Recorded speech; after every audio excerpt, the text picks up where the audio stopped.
Evening everyone.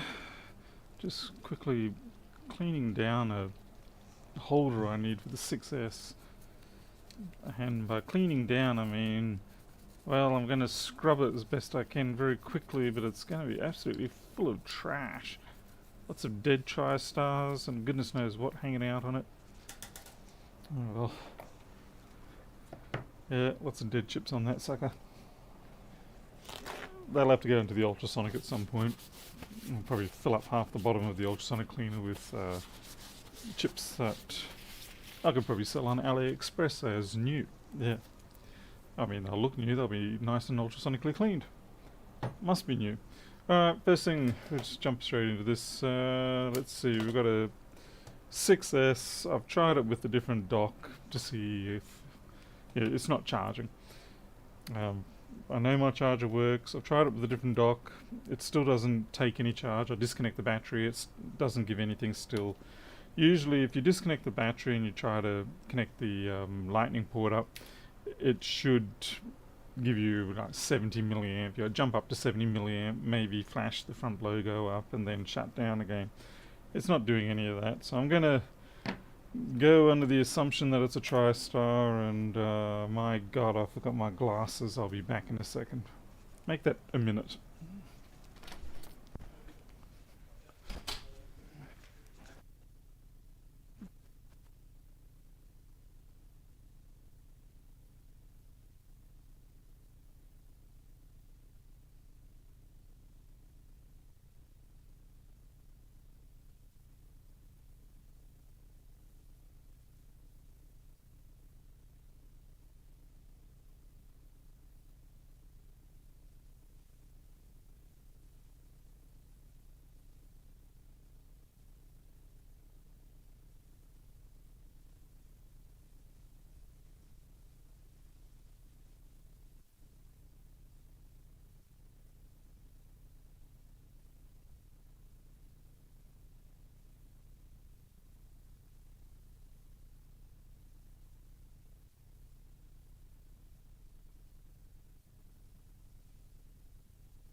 Hilarious. Get two pairs of glasses so that I've got one in each office, and I still managed to end up with both of them up at the other office. Sorry if I missed anyone turning up. So it looks like I haven't actually worked on this one before, so that's cool.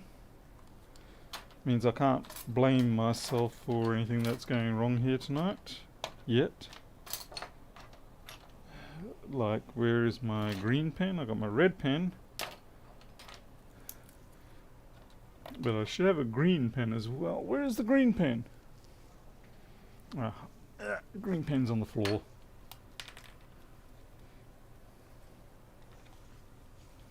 Okay. Let's get this board out. Unfortunately, at least the 6S, ideally, shouldn't be too much drama to do the tristar on. About the only bad thing about the 6S when you're doing a tristar, of course, is that you have to, well, most of us end up bending a little bit of a corner shield up to gain access when we're trying to clear out the excess solder on the pads. And there may be some people who can do it without doing that, special people. But for mere mortals, we end up having to bend that up a little bit. Just a smidge.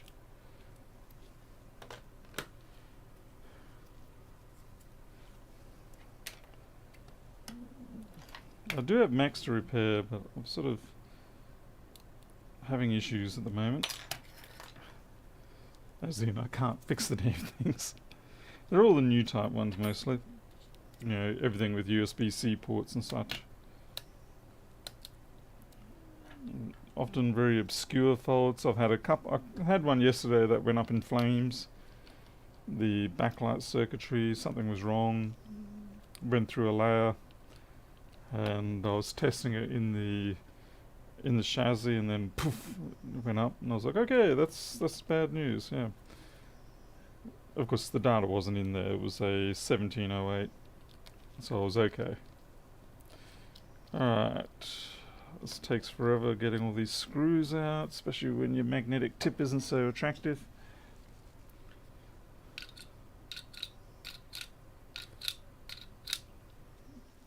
Right, let's see if my tip's a little more attractive now. It seems not.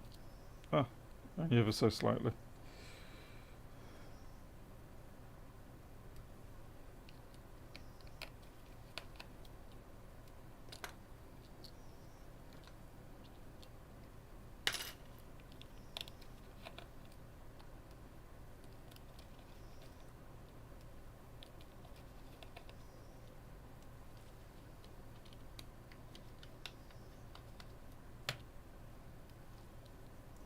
I think we used to do a couple of these a day, no drama. It was a really good money spinner.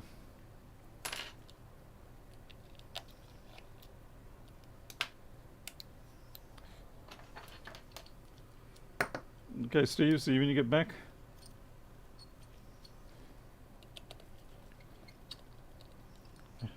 Gotta make sure you have that proper socket driver.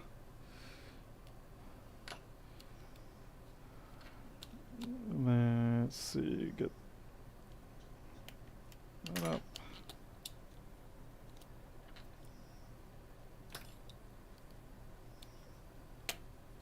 I think that should be it. Yep, there we go. Put this somewhere safe on the floor where it's going to get kicked by my clown foot, as my wife likes to call it. My right foot seems to have a habit of swinging out wildly and running into objects it's not supposed to, like the corner of beds, which is always fantastic for a good 3 o'clock in the morning yelling spree.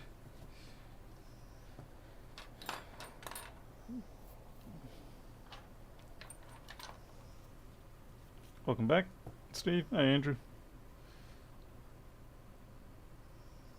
Yeah, waterproof is it's waterproof until water gets in the area that it's not supposed to.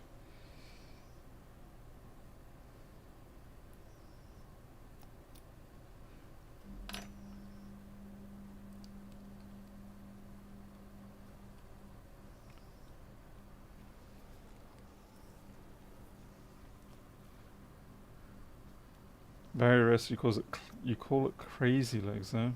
Yeah, I don't know what it is. It's just I noticed more and more my right. Just swings out ever so slightly. And I keep collecting the corners of things.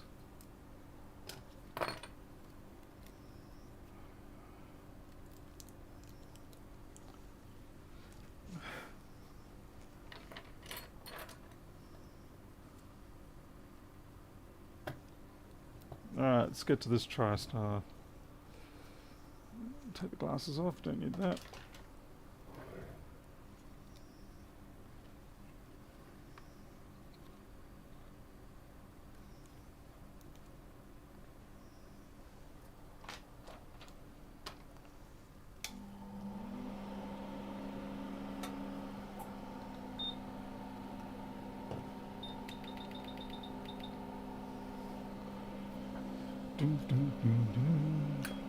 I probably should. Okay, why do I have a vibration going on there? Okay, that's better. The camera was just ever so slightly resting against the.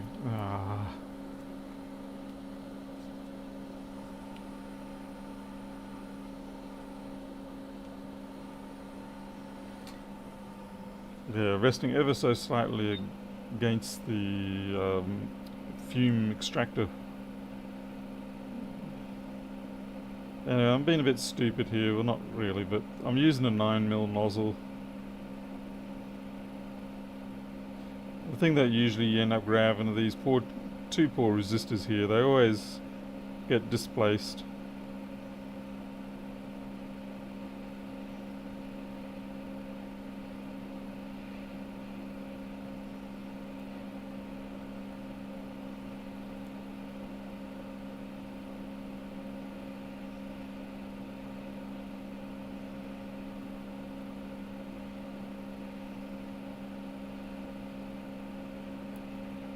Crap.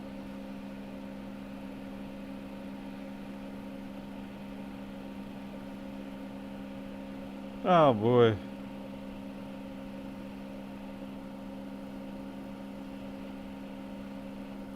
Alright. Disaster. Yeah. Totally needed that.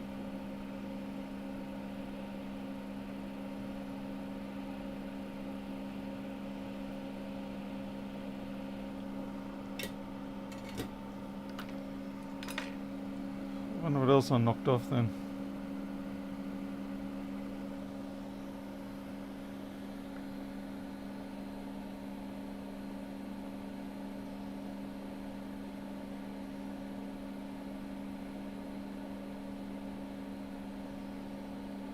Best I can tell, everything's okay.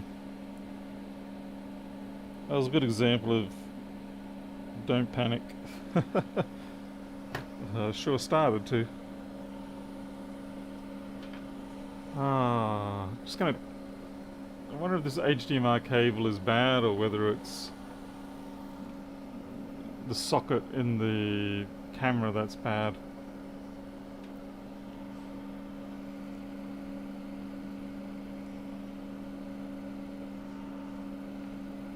Anyway.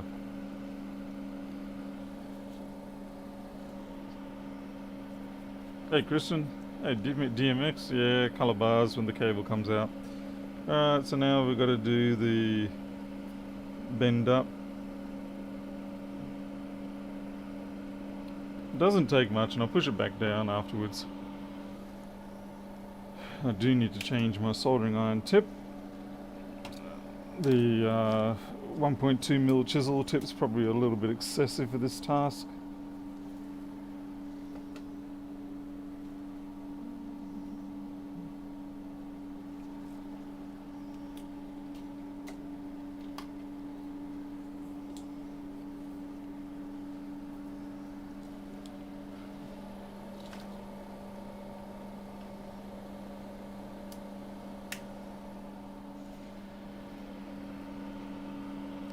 Tomorrow's Eddie.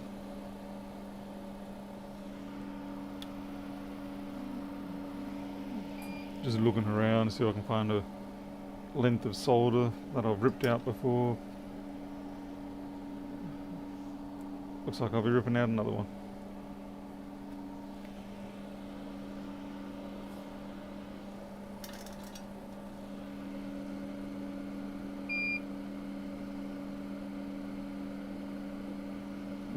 Wow, I got the shakes.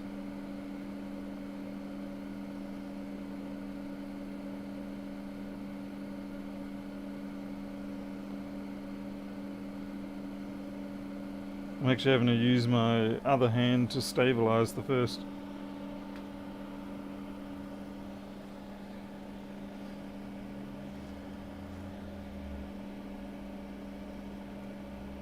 And we've got one big fat ball at the back.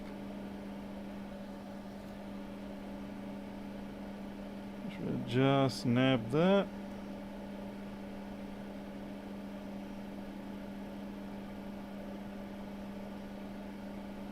Kind of had to forcefully flatten that one down.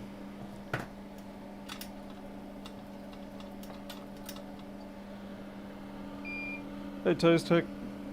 It just seems like I got a bit of the shakes today. Could just be... seriously? Come on. Sorry about the camera, folks. Like I said, I'm not sure if it's the cable or whether it's the camera.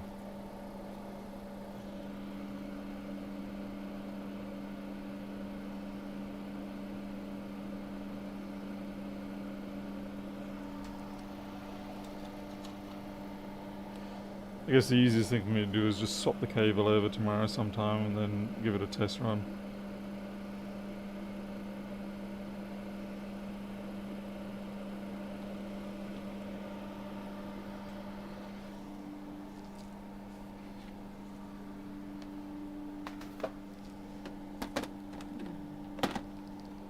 Just get my tristars. Where are you, tristars?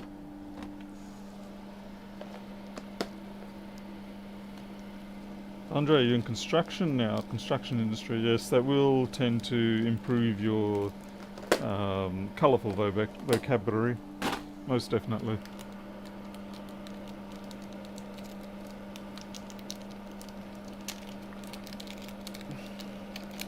Like all things, Travis, I think it's a practice thing. Although definitely having, got a sneeze. Sorry about that. Assault on the senses.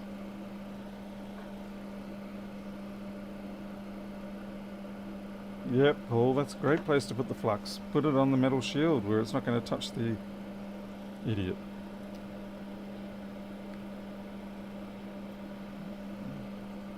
Certainly I feel iPhones do require a bit more finesse.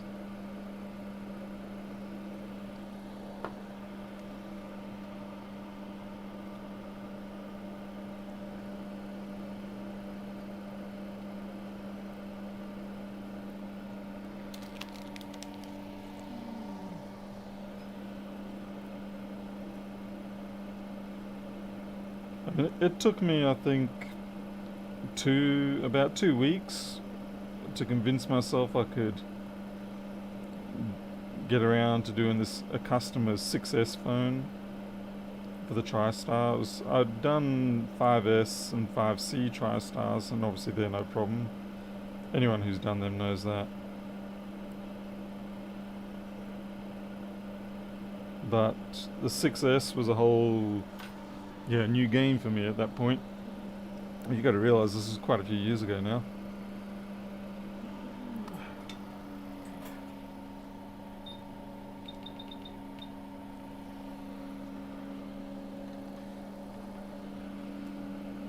Thankfully, managed to get it done because also back then I didn't have access to a lot of I can't speak.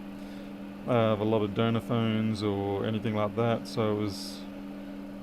Damn, that's really not good. Hopefully it hasn't stuck.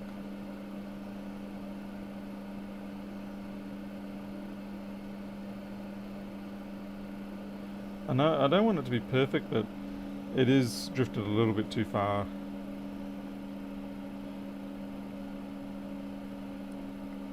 Yep, this is one of those nights. Some people have the ability to hold the chip in the place. There we go, that's better. They have the ability to hold the chip while they do the hot air. And I've practiced it a few times, but invariably I seem to... the shake comes through too much. So I just make it worse rather than better.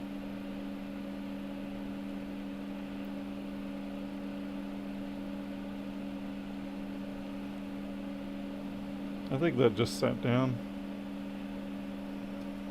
To be honest, I can't be 100% sure.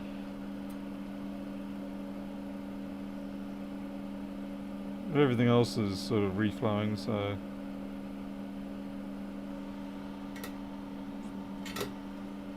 Hippie DMX, it controls the USB communications, or at least it's the gateway to the USB communications among the few other things. Some people mistakenly refer to it as the charge IC. It is not the charge IC, that is the role of the Tigris. But in most cases, when we don't have charge, it's because the TriStar has been damaged, and consequently, because there's no communications, then it stops the phone from charging. So that's why a lot of people associate it as a charging IC when it's not.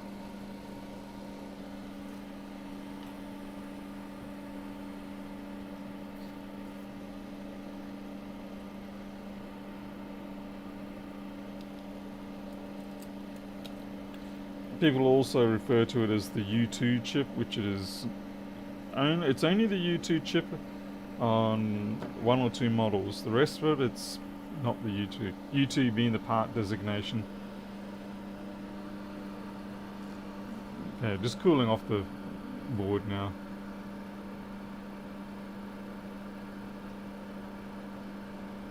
You have to do meditation. I used to, and well, I don't now.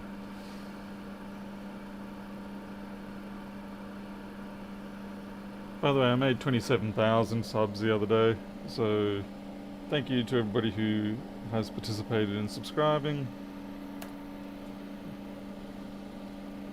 And for those of you who aren't, well, I guess that's just life. Alright, you won't get to see the current draw on this, but I will. And hopefully I'll see something other than 0. And yep, I just saw it jump up to 90. Yep, there we go. It's jumping up. Debbie, thank you for the Australian 5. Hey, does that mean you're Australian?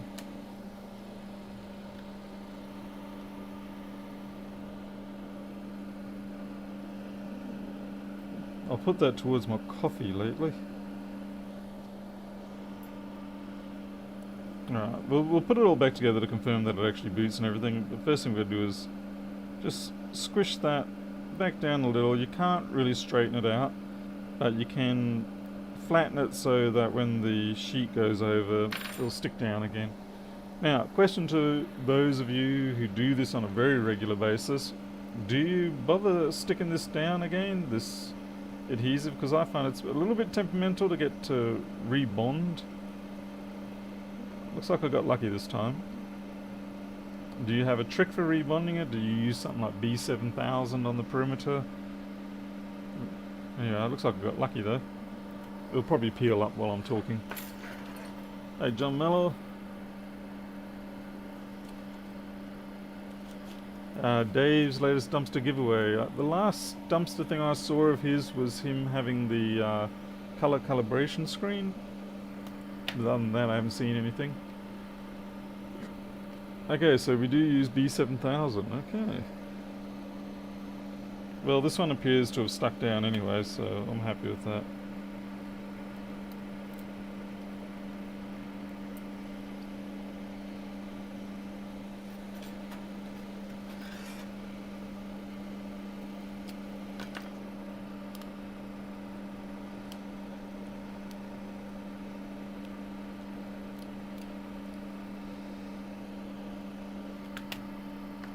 These are tester tapes, sometimes B7000.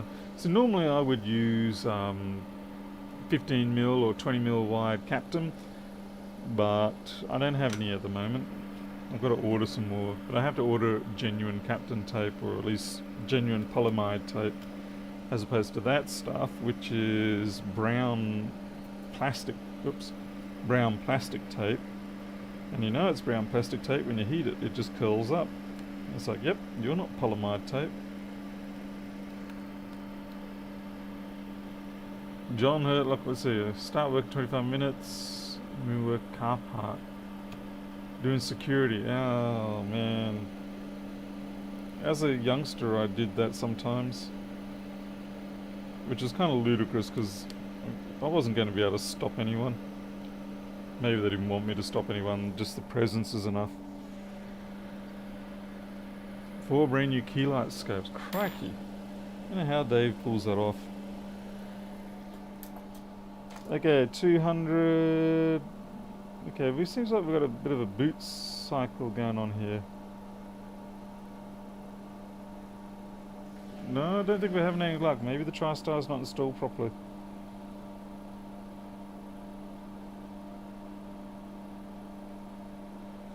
It's trying to start, but it's not.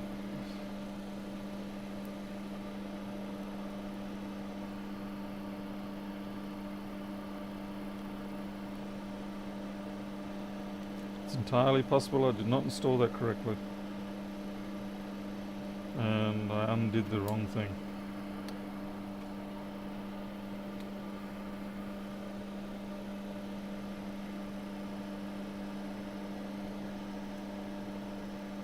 Its behavior has definitely changed. Like, it's gone from absolutely nothing to now it tries to pulse and start.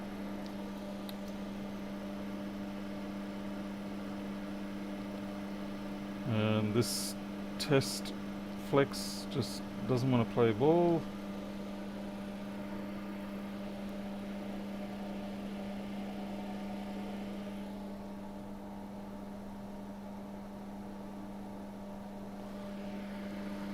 No, something's shutting it down.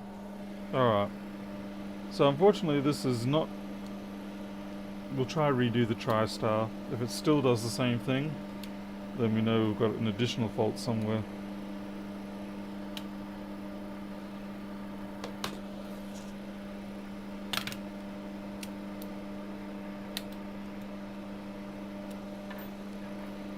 Which is annoying.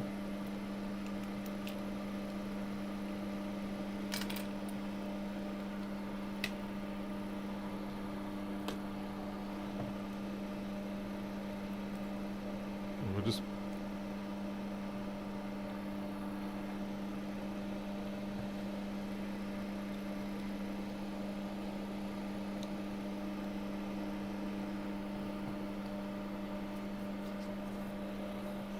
one of the resistors might not be so. It is possible, yeah.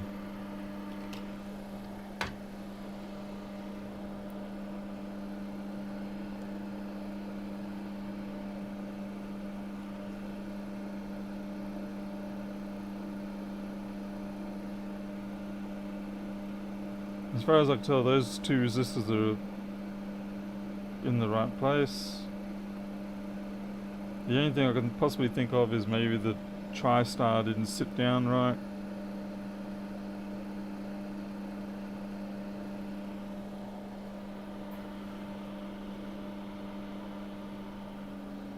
Give it another whirl.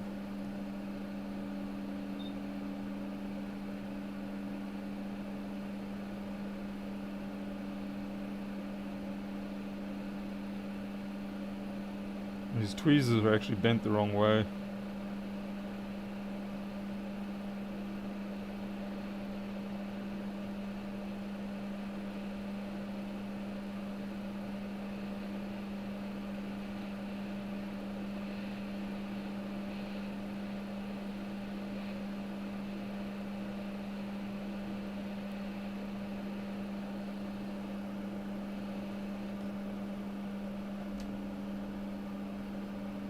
Normally I can hold on to that, so I don't know what's going on with me.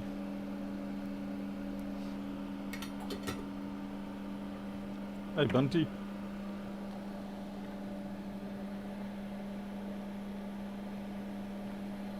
And nothing else looks disturbed.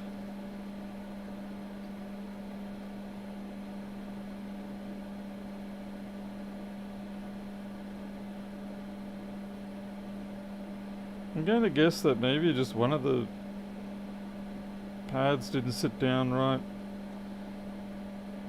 Looks like we've got to clean up at the back there again. Some of those pads are running a little high. Oh, I think I've had more than enough coffee. Wish I could blame that, but I can't. Or rather, I should say, I can blame that I've had too much coffee. Okay, I'm giving it a little bit more of a severe lift this time.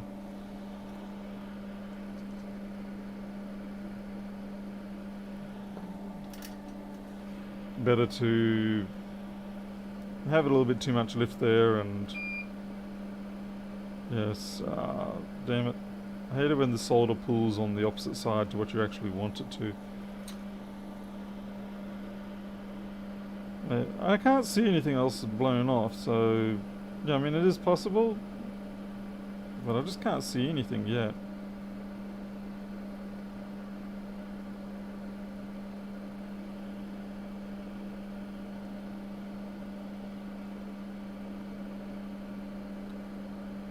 And now all I'm doing is actually creating bigger paths than what I started with.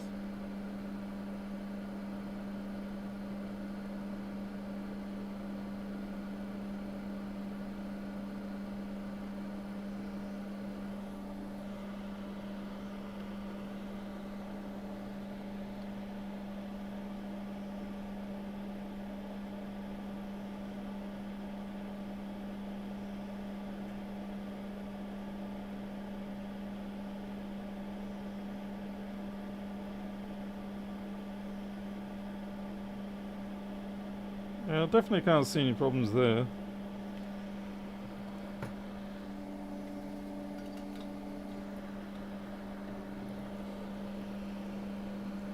And I don't want excess flux. Yeah, some people actually don't like doing the iPhone 6 because of the fact that it's got the overfill on it. But I actually vastly prefer doing the iPhone 6 compared to the 6S.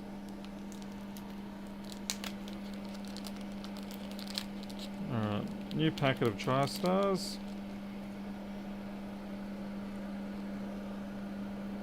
And of course everybody likes the 5C or the 5S, but nobody gets that fixed anymore.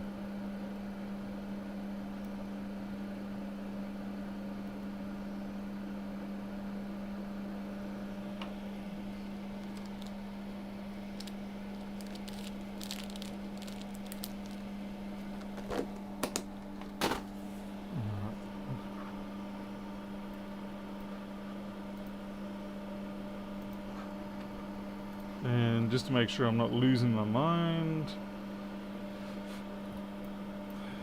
pin 1 of the TriStars there. Yeah.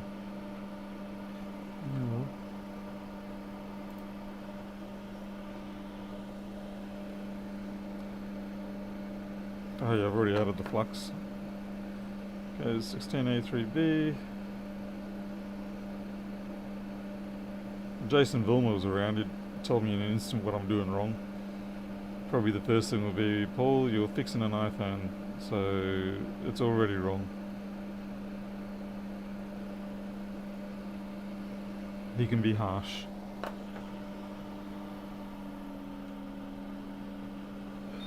Alright, here we go.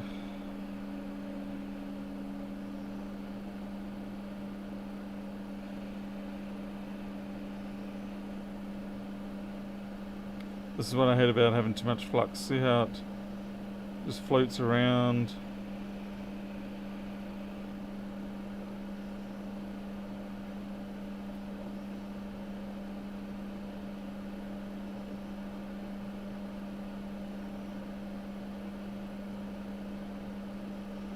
And the other trouble is you can't actually trust the optics of what you're seeing because the flux acts like a light bender. Flip's sake, there's just too much flux there. Yeah, it acts like a lens that goes around corners.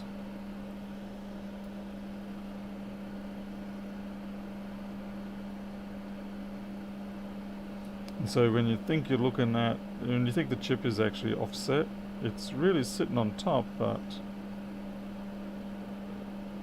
oh my goodness, this is so bad. Breathe through it, Paul. Put the damn thing down.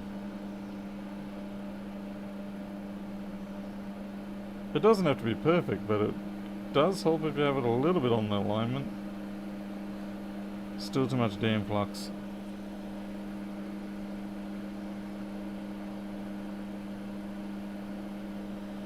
Yeah, this is definitely why Jason Vilma would be yelling at me. The guy barely uses... Yeah, if you gave Jason Vilma a tube of Amtech flux, he'd probably be dead before he actually used it all up. That's it, where's my other damn probe? I mean, the guy uses toothpick amounts. It's comically good. Okay.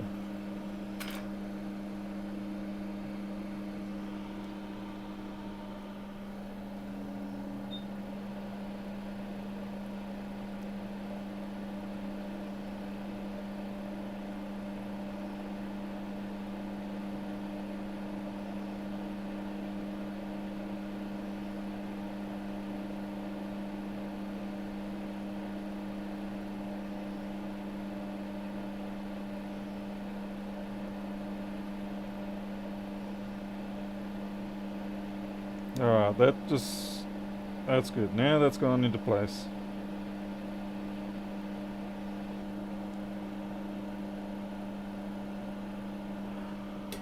You actually see that one slide into position.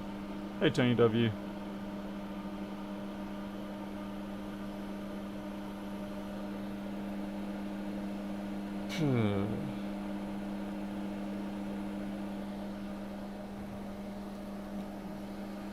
Whereas the other one, when I did the reflow, I didn't really get to see it move into place, so I was just assuming.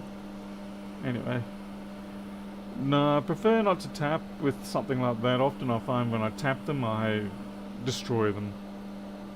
Particularly if it's a night light tonight and I'm just, not, my precision is limited. Hey Miles. And Andrew Hugh does a funny punny.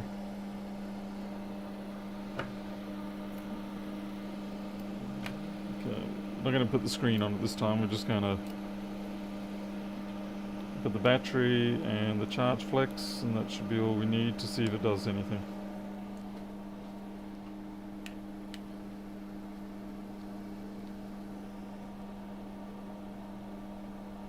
No, it's still cycling.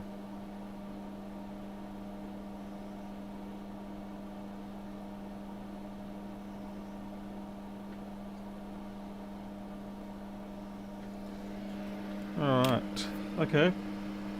So it looks like we've got something more than a tristar.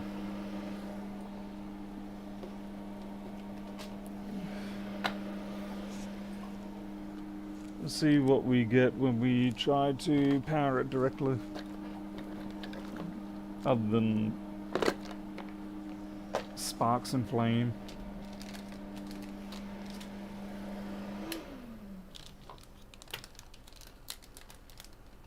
I should test with another battery.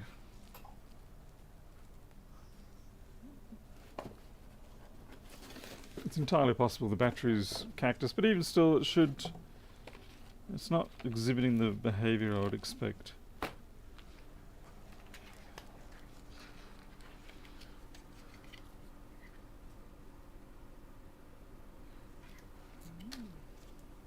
Cap fly off. I'll have a look at another 6S then. Let's see, I've got some 6S boards around, I'll have a look. I mean, maybe a cap did fly off.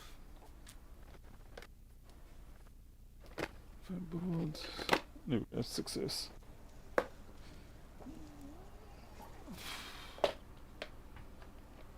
Barry, I've looked right in under the shield and I haven't seen anything, so... Yeah. It doesn't power up with the battery connected either. With the battery not connected. Damn you. Oh, stop it. Yeah, so this is another 6S. So we've got 2 cap, 2 cap.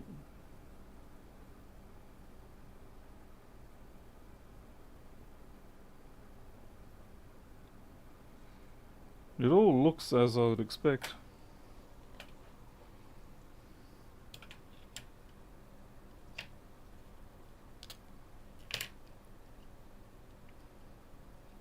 Just pulling out the other one.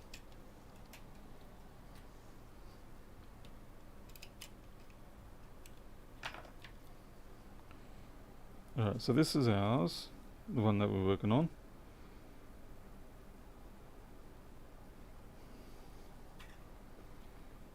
Okay, so we've got 4 caps there, 2 caps, 2 resistors.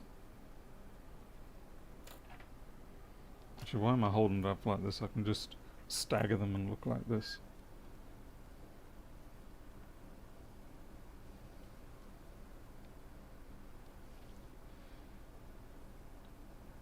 Two caps, 2 resistors, 2 resistors, resistor, 2 caps, 2 caps. There's 2 under there.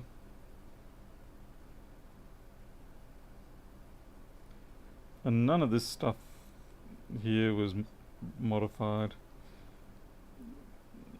I don't see any differences.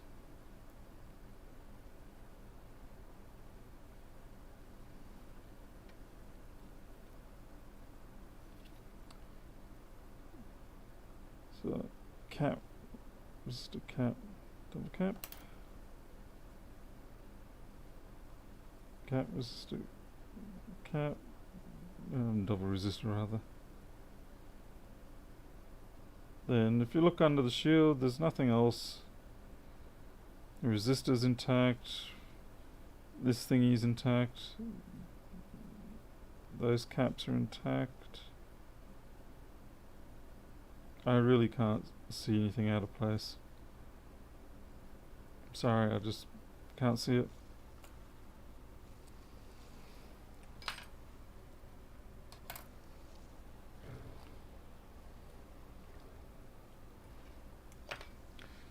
So what we're going to try now is this flex with a new battery.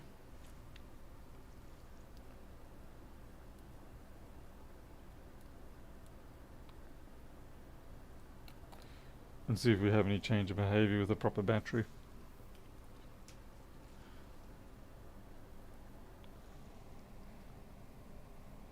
The battery's cactus as well.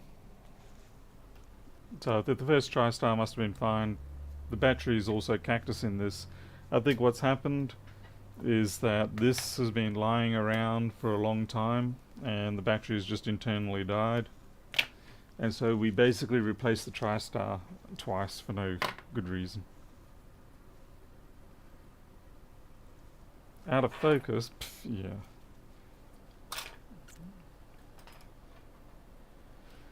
Well, like my brain's not in focus, yeah.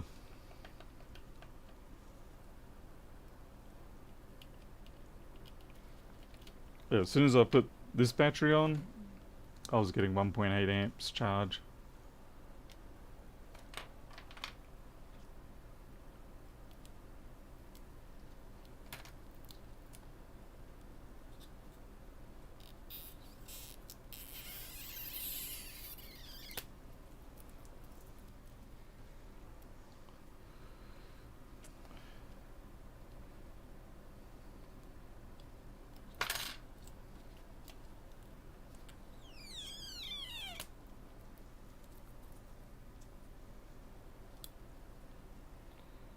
That's interesting, it's a 2019 battery, so that's actually quite a bit earlier than I would expect that to have died. This is job 520.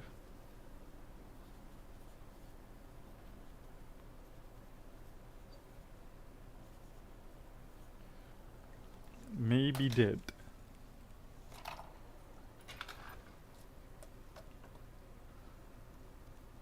Hey Greg, how's it going?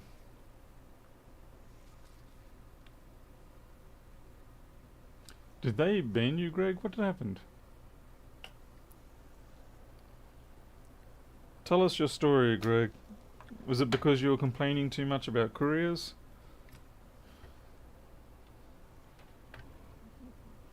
My courier person is helping me out now that they've realised that I was not full of crap and that their system was complete another load of bollocks. How am I going to clean this out?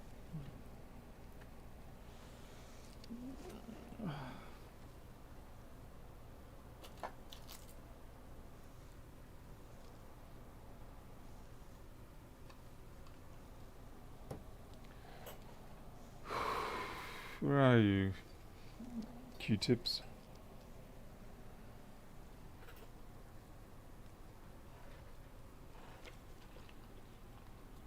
No, it's a genuine battery, that one. Original, genuine, 20, whatever it was. This phone has not been opened before. So yeah, 1st of 2019. So it'd be 3 years old. Well, I suppose it's sort of getting there, but still. Normally they have a little bit more longevity than that.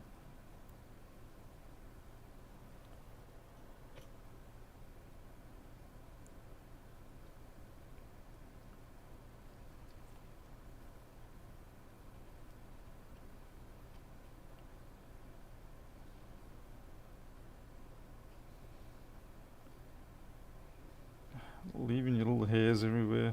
Filthy little...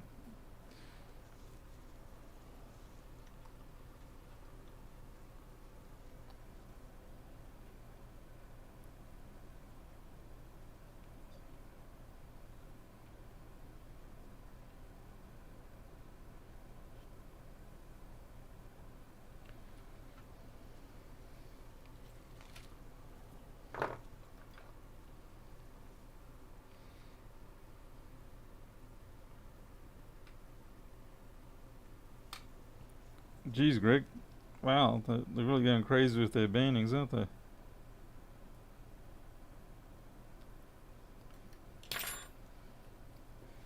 I might have to put some B7000 on this thing.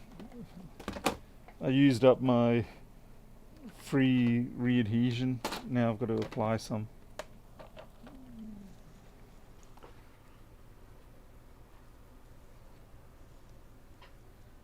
La la la la la. I can't find my tools. There we go.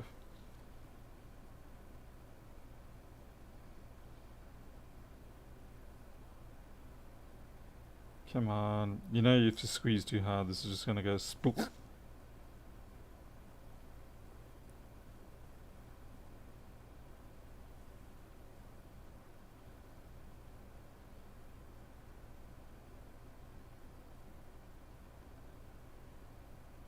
It's heaps.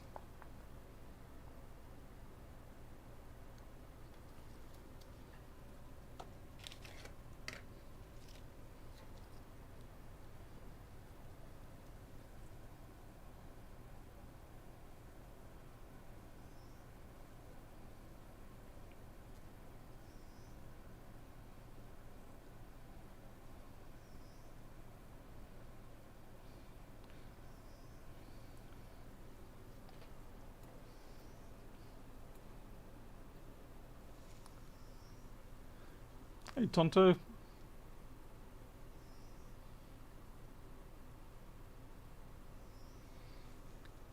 Steve K, that was B7000.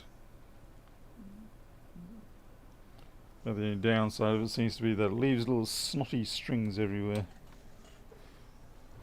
Aside from that, it doesn't seem too bad. Oh good, look, we've got Wikipedia entry for bollocks, eh? That's funny. Let's get this thing back together so we can get on with the computer for tonight too. This is the trouble, I use iPhones as a bit of an intro job, and half the time they end up taking more time than the actual job that I'm meant to do later. It's a bit embarrassing. Okay, I need to... So I'll just reassemble this first and then I'll put the battery in.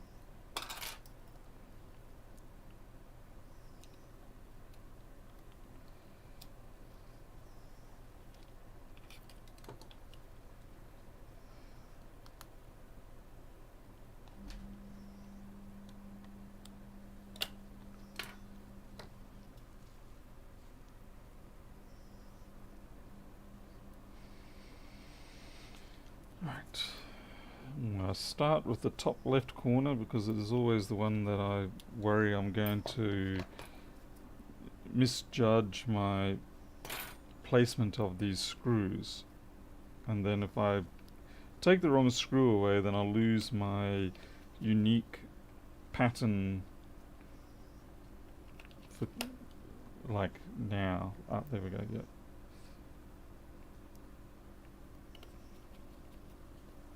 Like sometimes you can arrange things and then when you take away pieces in the incorrect order, you lose your sort of mental arrow as to where you're going.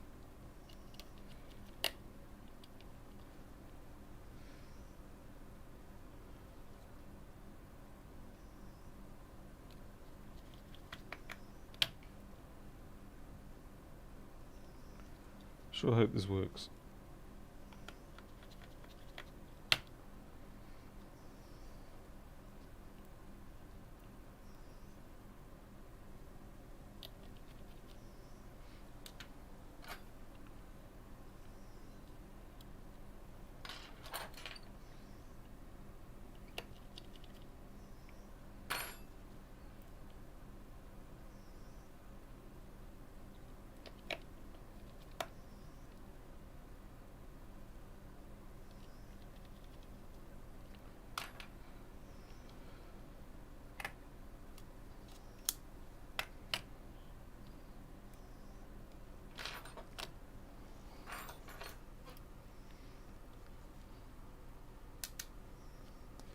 Do you think you're pushing fate Fate? Oh, FATE. You mean in terms of reassembling it without doing a full test? I guess I am. Oops.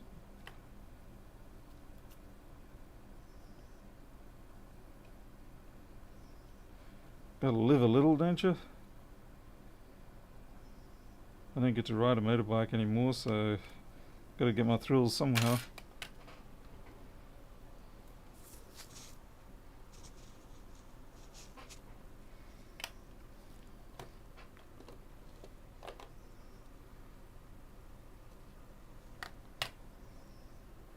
This is going to be the test portion.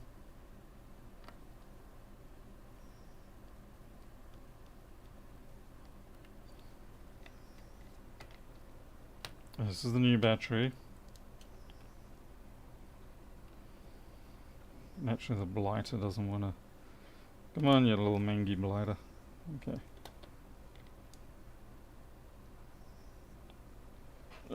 Apple logo.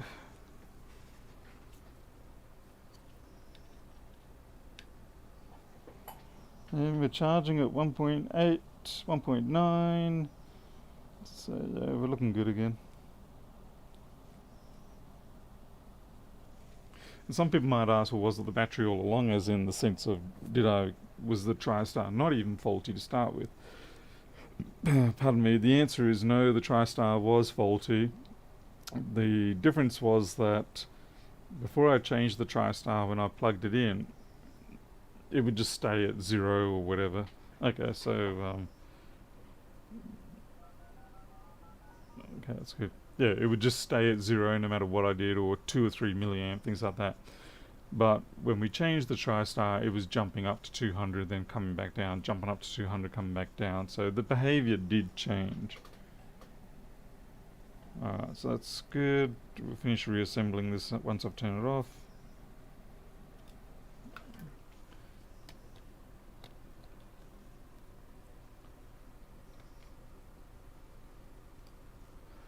Hey, Jessica Adele. So, egress, is that question directed at me or someone else?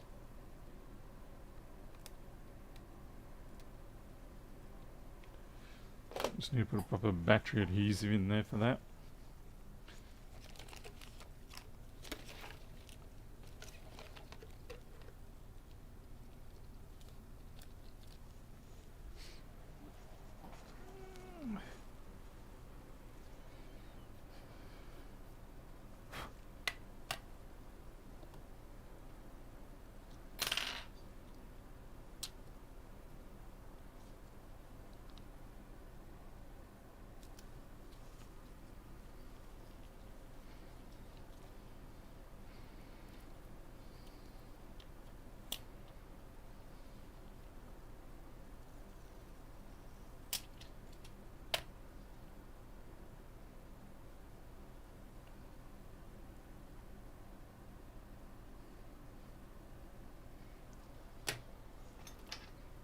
Hey, Andre. Drop the phone, cracks. I don't think I really care to do that to my work.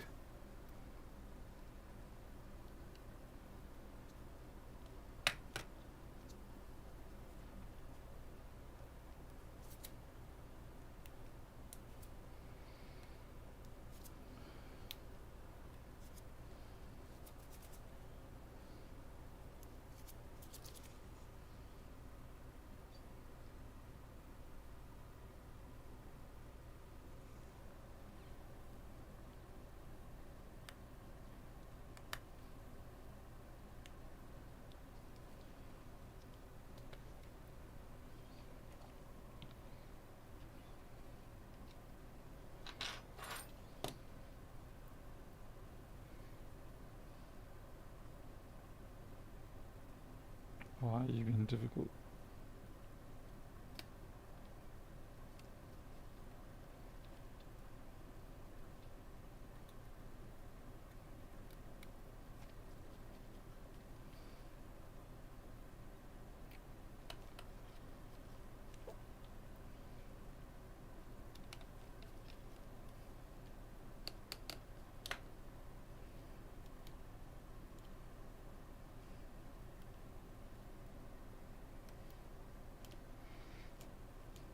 just feel like I have to manhandle these battery connectors a little bit too much when you first put them into the phone after you bond them down.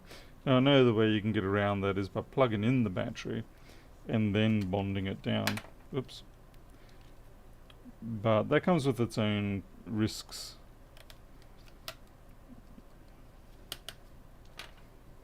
Okay.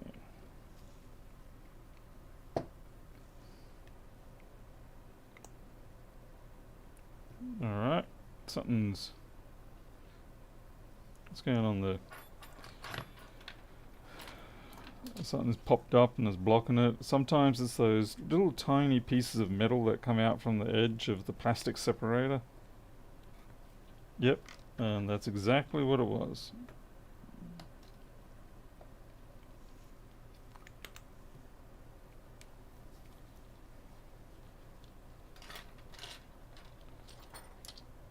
Okay, where is the... Here we go.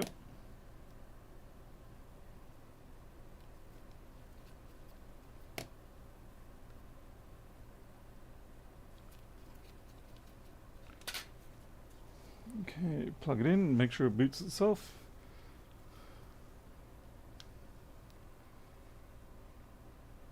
And it does. That's good. That's exactly what you want to see. Alright, clean up the bench and we'll get on to the next job. One thing I've been finding lately is that I seem to not get many jobs other than maybe iPhones done during the day. Anything like MacBooks or anything that requires a fair bit of constant thinking, I find myself leaving until the evening simply because it's just easier to not have those interruptions. I guess that's why you start hiring more staff as well, so that you can have staff front the business for you while you focus on what you can do reasonably well, you hope. You hope. Because yeah, otherwise at the moment most of my repairs are strictly limited to doing it at night time. And that does inhibit me a fair bit. Yeah, in terms of the numbers I can chew out through a day. Either that or do what I'm doing now, which is to effectively work 2 shifts a day. So usually about 10 to 12 hours a day. So during the daylight hours you're doing customer support, chasing jobs or responding to job requests and chasing couriers. That can go in the bin. Packaging. So yeah, all that sort of administrative type stuff or non-repair type things. And then at night time I finally get a chance to sit down and get some repairs done. And yeah, it's kind of working okay for now, but I think it's fast getting to the point where I am definitely going to have a person in the front watching out for me. And fortunately, Alita will be able to do that once we've got a proper building set up.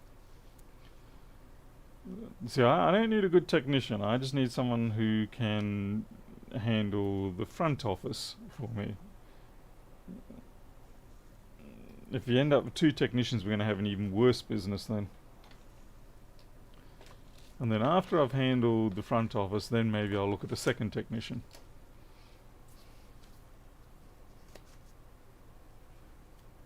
Making your own battery-powered tractors. You never know, it could go that way. Alright, let's have a look at the next machine of the night. I really need to get a bit more room here because it's a bit of a bigger one. Not something I've ever worked on before either.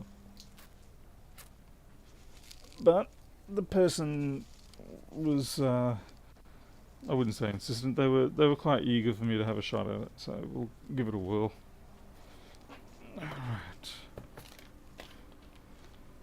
Now I need a parts container.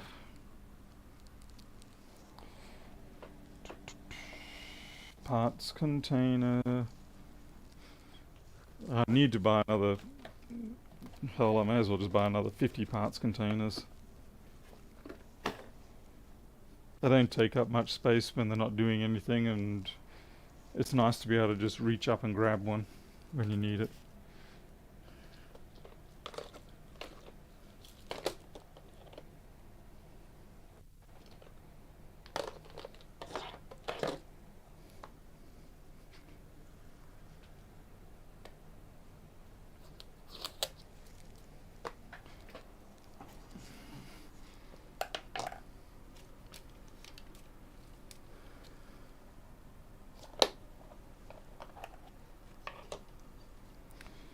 Okay, so the problem with this seems to be it will. You can actually hit the power button and I believe the power does come on, or at least it does when you've got a power charger going.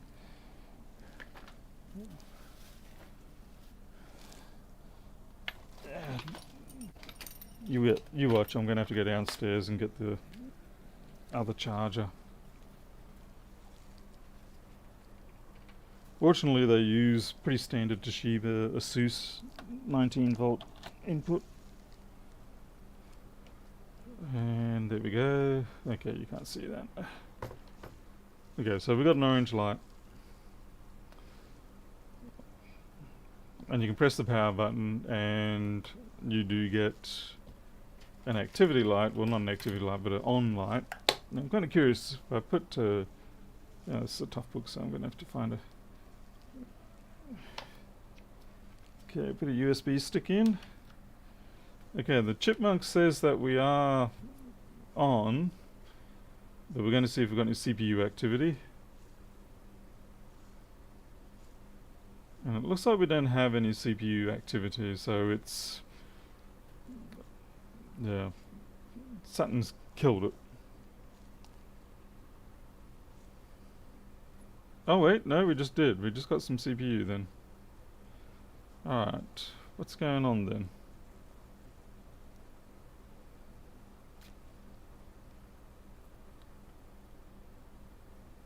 But no beeps, nothing.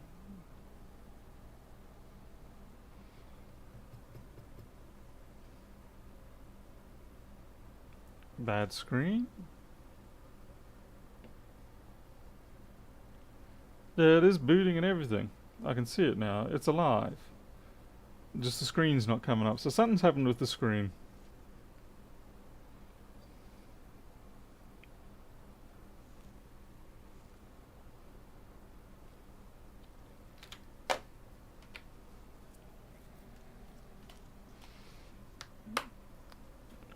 I don't know if you could see it, but we've got like the hard drive, Wi-Fi and whatever lights, and they were active and running, so yeah, it looks like it's something to do with the screen.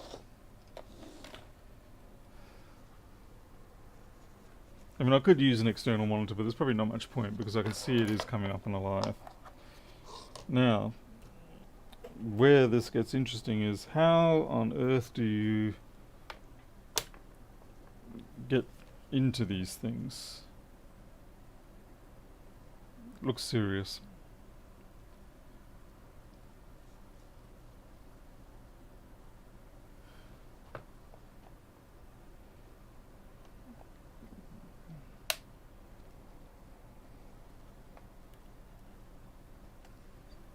Hard drive, unlock.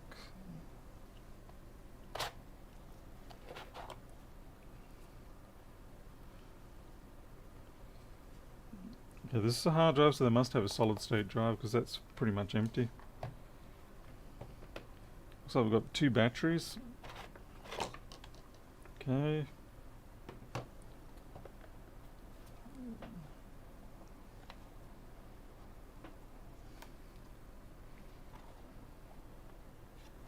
Maybe only one. Fair enough. Could the lid sensor be acting up? It's possible, yes. The thing that terrifies me most here is just the obscene number of screws on this thing. Not a big fan of machines that have more than 100 screws on them. Now I'm hoping maybe this center plate will come out.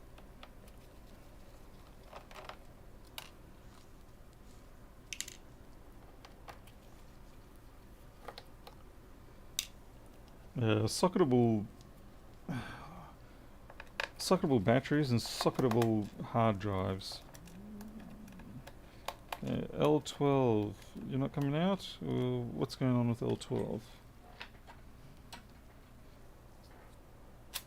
L12 comes out. L12, okay, L I think stands for long, 12 is probably the length of it. So it looks about 1/2 inch to me. And these are more like, by the way, I'm being a little verbose here because I want to be able to find my way back. These look like more like your 6mm type classic laptop screws.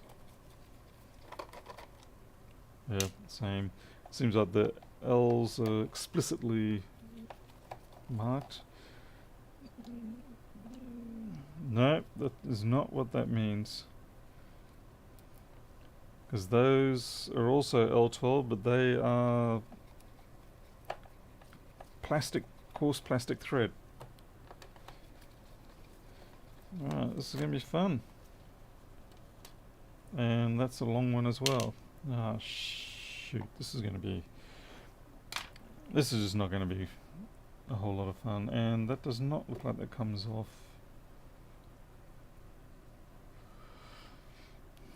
I'm going to have to think about this.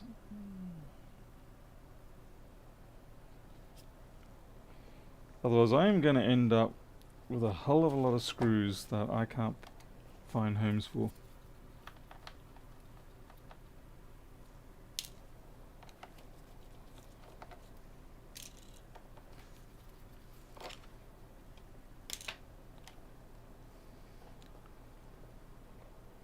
Okay, that's all just plasticed up.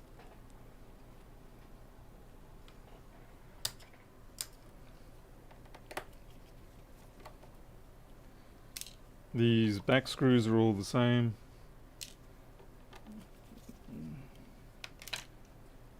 Okay, so we've got a panel that breaks away into some more stuff.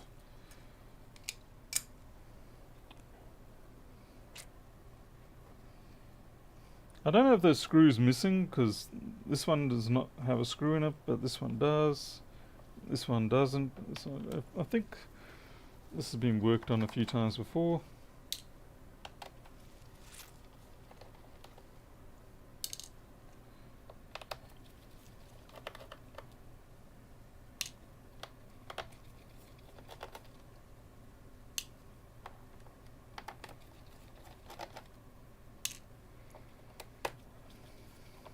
Okay, well,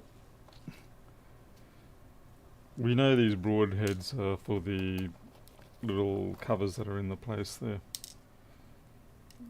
So we can mix them up with the standard sort of 6mm ones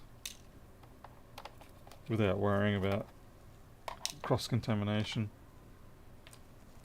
What's that reveal? More ports. Okay. Someone's probably going to tell me that there's a destruction manual available for this online.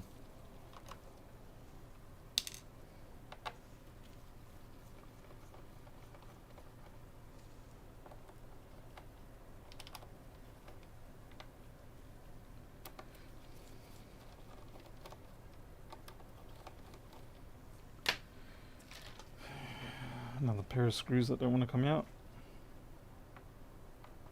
Yep.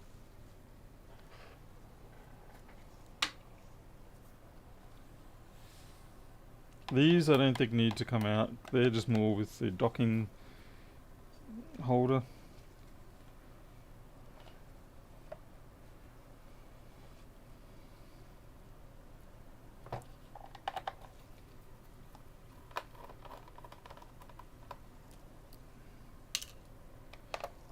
What model is it? I'll tell you in a second.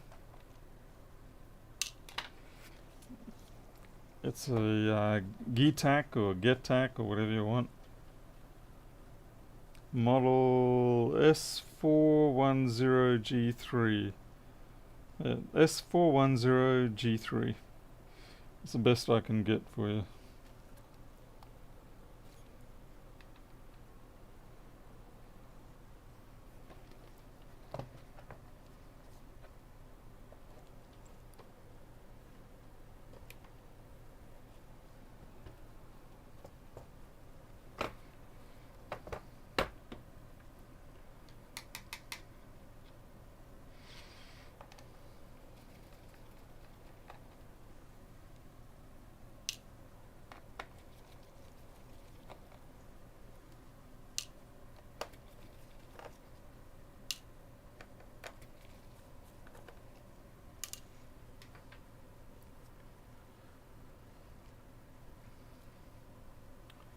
Yeah, Barry, you're probably right.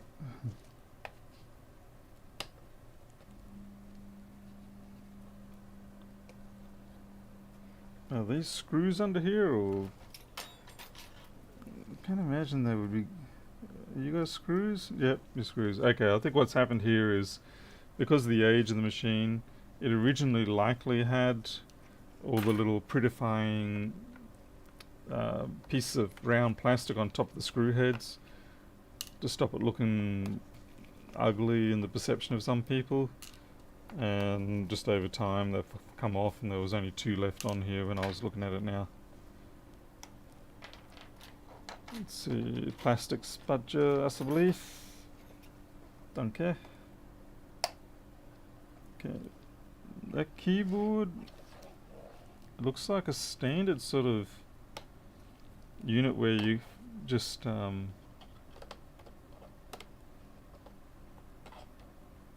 I have a feeling that might be a complete pull-off assembly.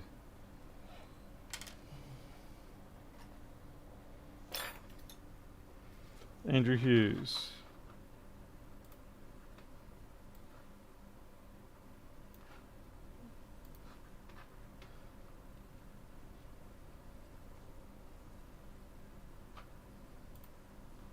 Yeah, it's a B3000, that one. Ah, B300. But I'll have a look at it anyway, it might give me clues. There's a bit of flex there. I'm gonna go back to the back.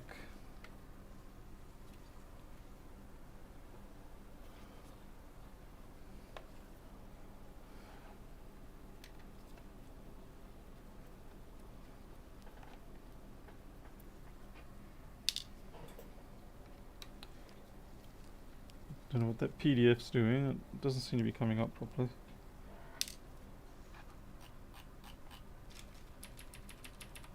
I can't seem to get that PDF.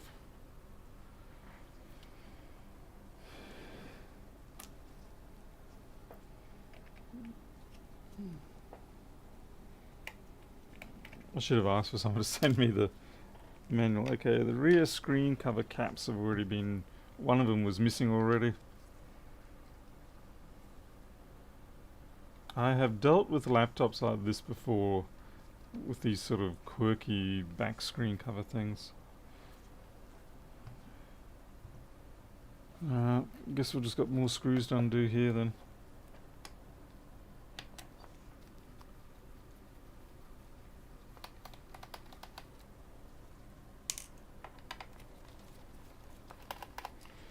I was kind of curious what the denotation of this L12 on the assembly is. Like, sometimes it's an actual 12mm thread, but other times it's not. So I don't know whether someone has... And see, the more I see it, the more I think it is actually what it means. And I think what's happened is when it's been reassembled, they did not necessarily put all of them back in the right place. And quite honestly, given this design, I can that one's missing too. I can completely understand how that happens. Yeah, the more I look at it, that does in fact mean a 12mm thread screw. Okay, I'm looking under here. This is probably nothing. It does perplex me that a tough book type thing would have... There's nothing there.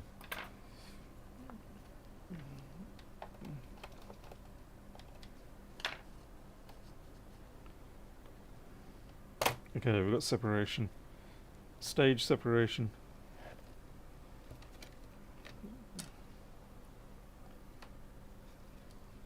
At least partially. Jeez. Okay, I think there's screws under the... Yeah. Okay.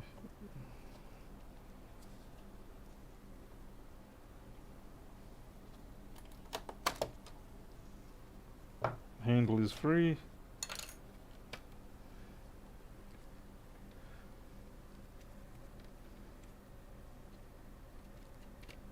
As you can imagine, I don't want to bust this up.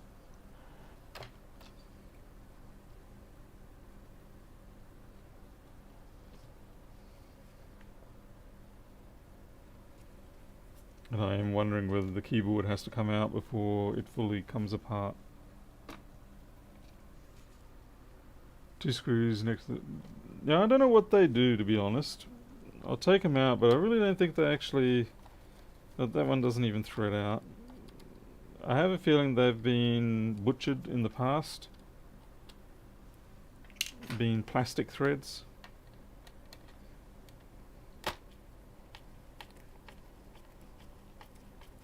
Yeah, so that's not going anywhere. That's just sitting and spinning. I have a feeling they've been butchered previously.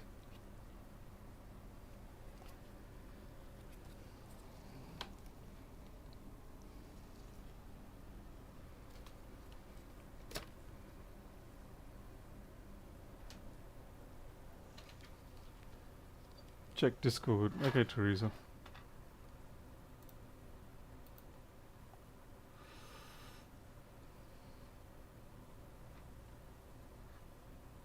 Wow, nothing's coming up for me at the moment.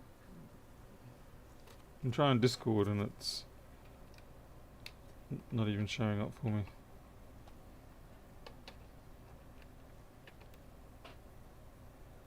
Okay, what's going on here?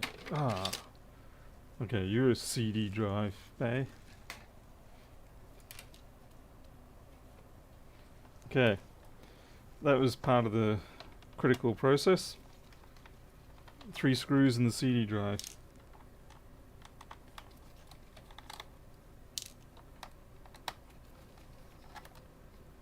I'm telling you, this thing's going to take me longer to get back together than it took me to get apart.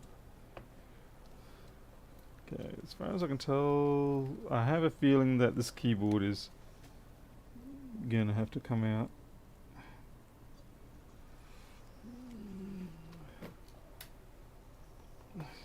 Oh, I lost a screw just then.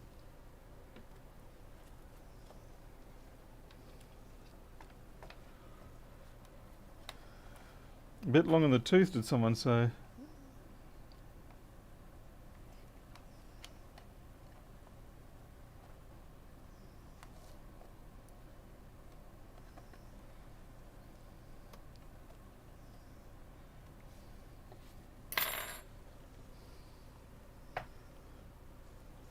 Yeah, no, the problem I'm having with the web browser at the moment is it's actually just not even working properly.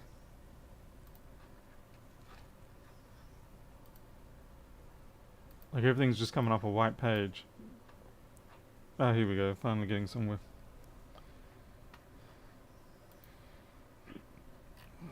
Okay, it's 410 self-maintenance, aha, right. Thank you, Discordians.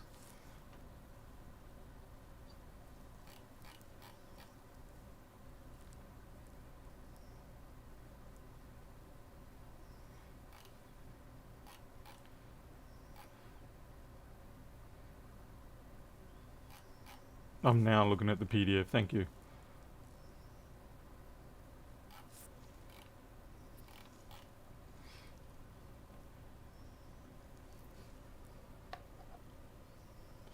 Okay, it seems to indicate there's another screw there, but there isn't. But it does appear as though the hinge cover should come off.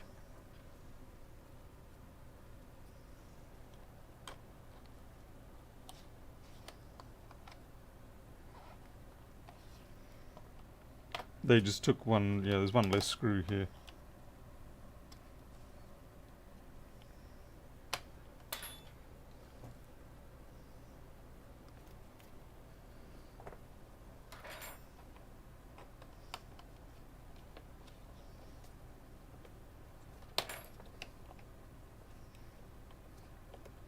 Come on. There you go. Come on. It's not so bad. It's not so bad. You can do it. Why is there a screw still there? Something's holding it. Flip it over, check its underside. Okay. Oh, geez, yeah. Scatter the screws. Okay, there are 2 screws that are... but I don't know if they're holding this particular piece of equipment. Yeah. They're just sort of stuck in there, but they're not actually holding anything.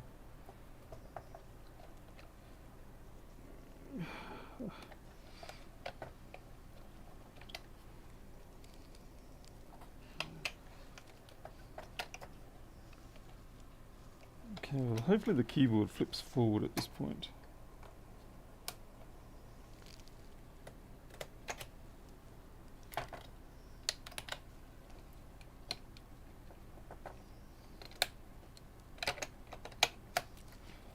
Okay, the problem I'm encountering is right here.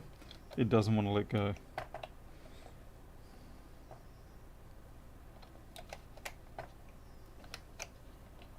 Now, I could just, of course, rip it, but that's not the right way to do these things.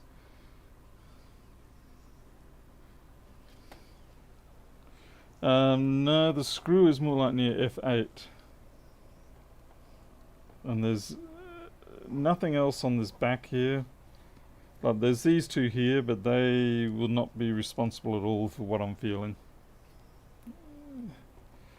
So I'm kind of gathering it is a clip, but I haven't got the foggiest how to release it.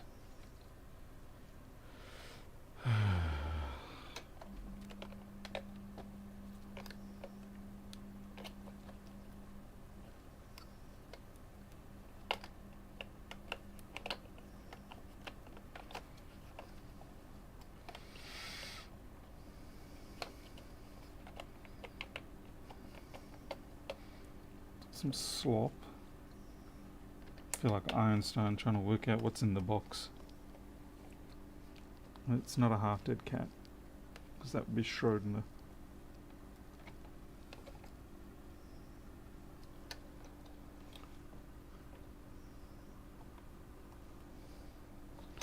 It slides either way and doesn't come out.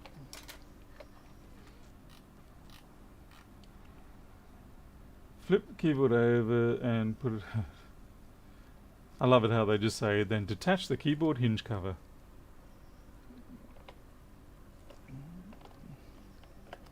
Yeah, we're all getting anxiety here, to be honest. Okay.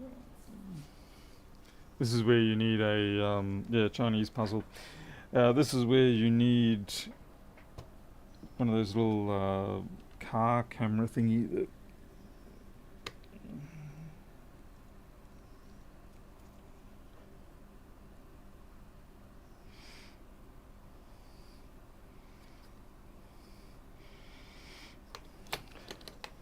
genuinely cannot see this, why it's doing what it's doing.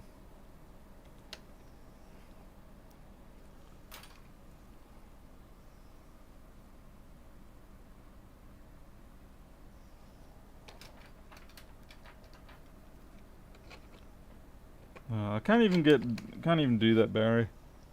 It doesn't give me any clearance to do that. So what I'm going to do, sometimes you can, when you reset them like this, and you start again.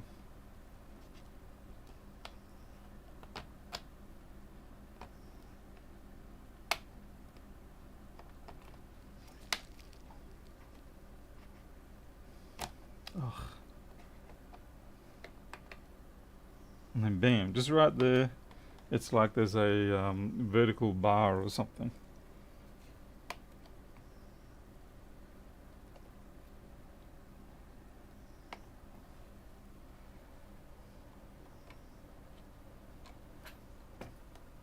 And the screen definitely has to be back like this, otherwise they do not come up.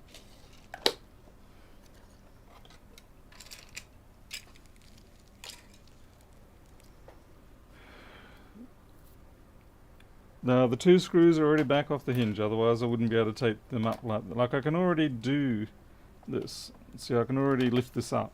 That's not the problem. The problem is this one center point here. Everything else on this is detached.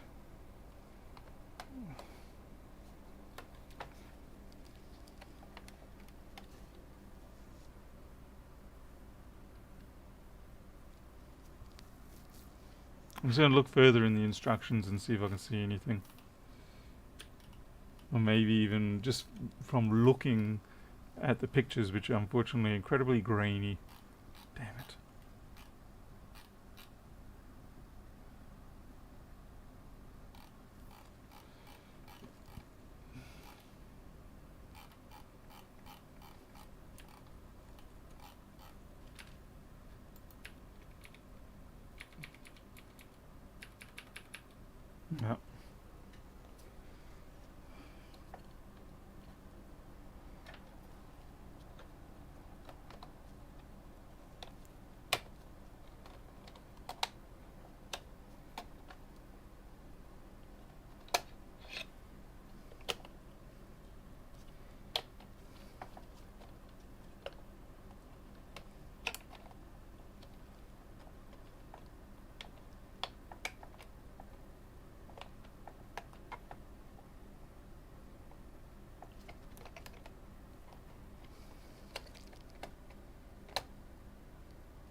Okay, Jim.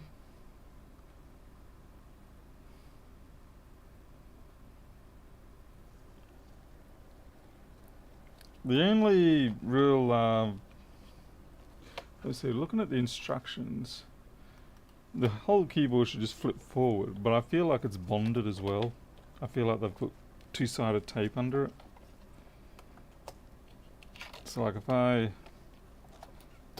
yeah, it's definitely, well, yep.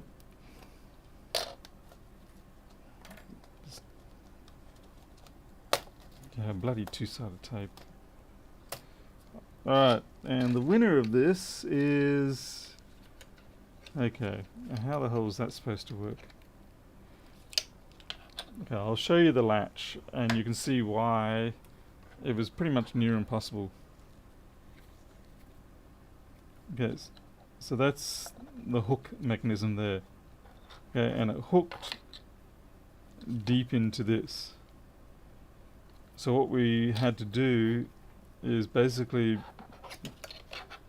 let's see, we effectively had to be able to pull that whole thing forward in order to get it to come out.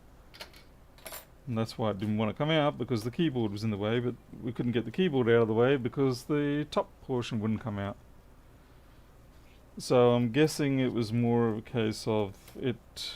Okay, we've got liquid damage here, by the way. So the keyboard's going to need replacing one way or another.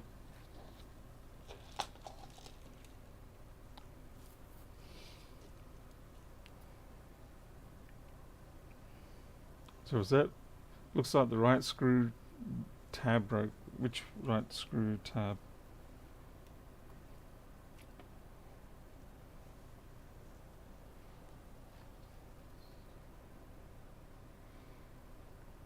This one here is definitely broken.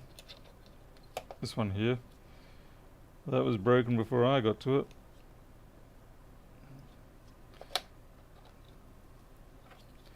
So yeah, it's kind of like...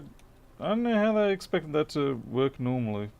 I guess just a... Because even... You'd really have to pull it forward, and that's an excessive amount of force to get something like that to come loose. I don't like designs like that. Especially for something like a tough book where you're supposed to be able to get into it. But yeah. And that screw is missing. Crikey. There's actually quite a lot of things not quite right. But I suspect this thing has been around a while. And henceforth it has, you know, just through normal daily activities, it's had enough. Every now and then bits and pieces come off it. Just like us humans.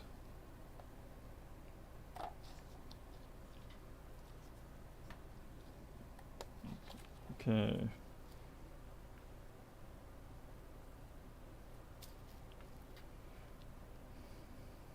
Not that old, 2019 keyboard. But yeah, there's liquid damage up here. That keyboard needs replacing. I kind of wonder whether the keyboard might have been holding it down in a reset state. Let's plug it into the power and have a look, see what happens now.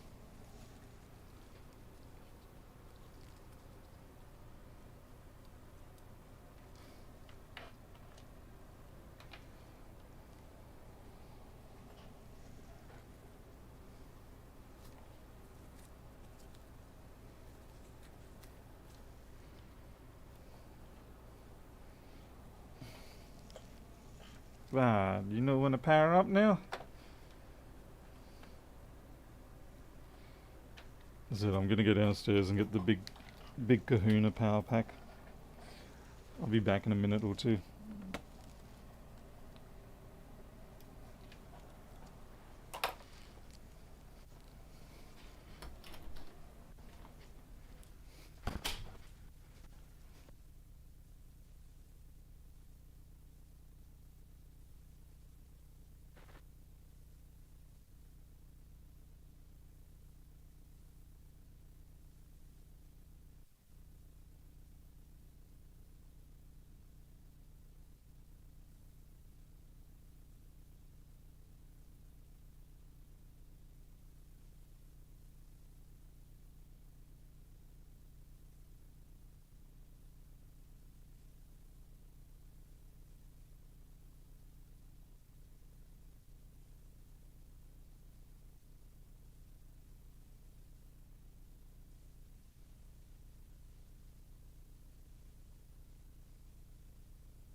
Alright, so this is my big power pack. All covered in crap from the floor. That's why I shouldn't sit in it. This is in my administration office. A bit of cat hair flows through there. Okay.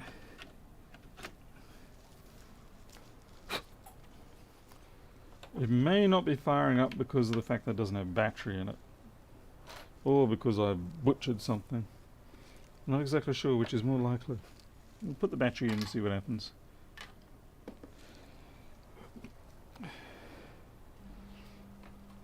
It could also be that... I'm not sure which is which. It could also be that while these things may be tough books, they may not be redundant books, as in it may... Okay, yeah. You can't quite see that. Yeah. So the lights come up now that I'll put the battery in there, which makes sense. Okay, power up. So what we're going to be seeing here is if we had a key holding things down or not.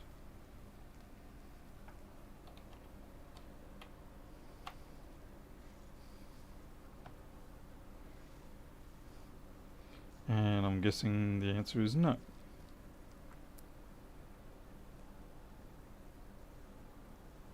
Because I should have had some sort of BIOS activity or such come up by now. Okay, well we've got liquid damage, and liquid damage is over here too, which is near the screen cable, so maybe we're honing on the issue.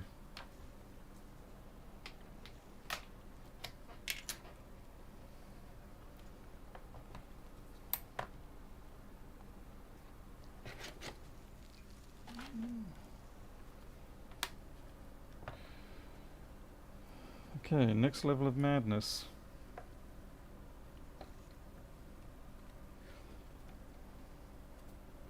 Yeah, it could be backlight drive too, yep. There's no point in me bothering with testing the external screen because I know it is active, I know it's doing things. And so all I really care about is why it's not showing up on this one. Oh great, so we've got a gummy bear covered screen. Okay, how's this going to work? Unfortunately the PDF does not extend to screen removal.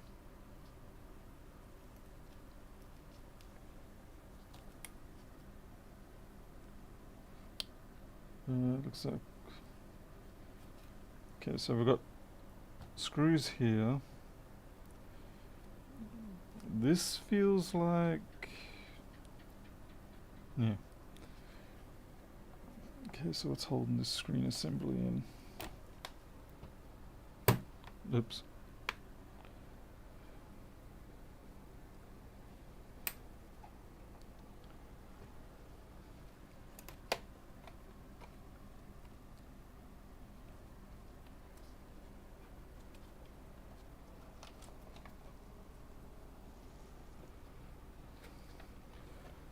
Okay, we've got magic black tape.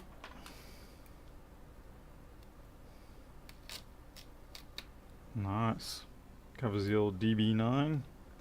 What's this one going to cover? I bet you it's parallel port. Let's go for parallel port. I'll probably be wrong now that I've decided to get all cocky about it. Oh, I was wrong.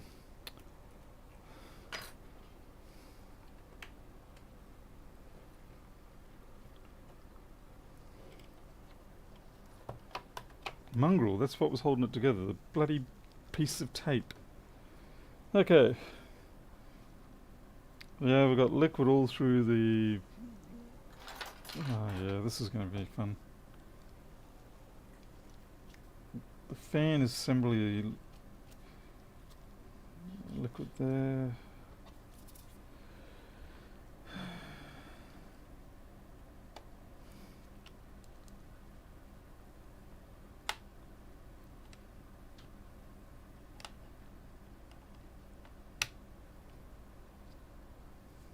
Okay, display.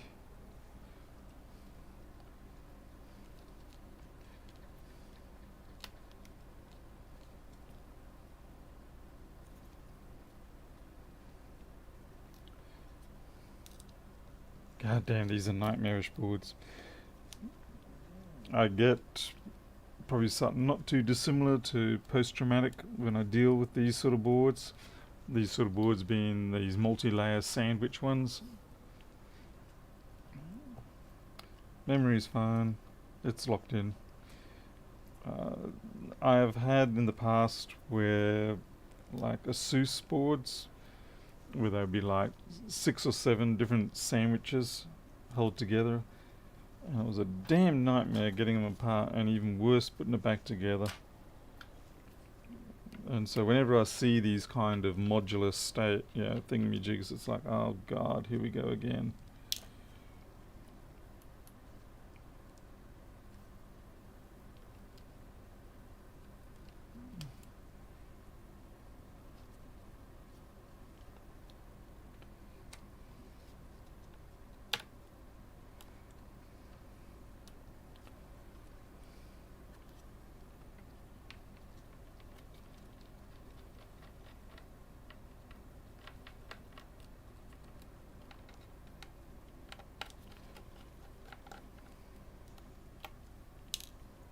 It's a very small screw.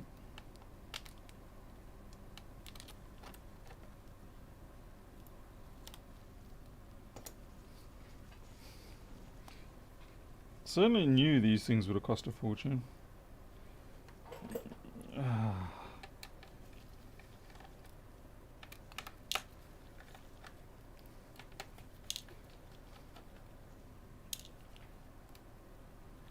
I'm just feeling my way around the board, seeing what flexes, seeing what needs lifting, until such time that I can get the board out.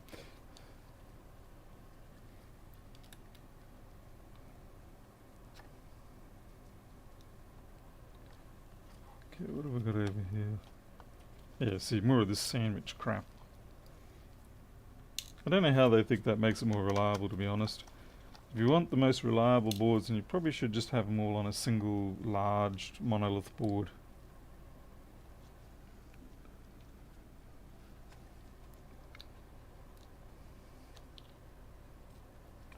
Okay, it's going to be Ethernet, take your pick. Tomato.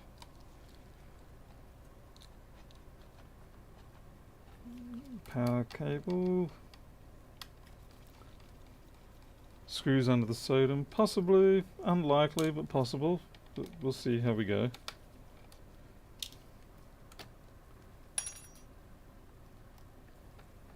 At least they did do one thing standard, and that was to use these Toshiba type connectors. Okay, that feels like it's actually... That feels like it's a press down. Yep. I'm not going to disconnect the BIOS.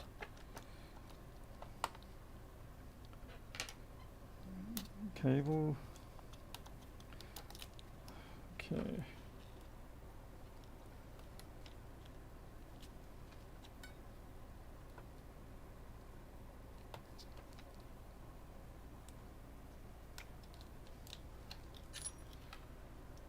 And this is why MacBooks are so much nicer to work on. Alright, yep. I can see where it's all fudged up. That's all ruined. Yeah, the liquid damage has gone right through this thing. So much for all this. Didn't do squat to stop it.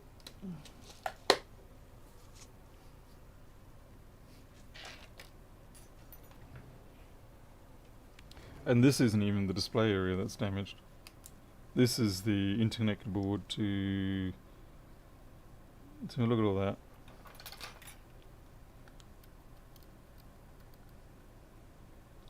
It's probably recoverable. Certainly, we've all recovered more or less similar stuff on other machines, but I am worried about...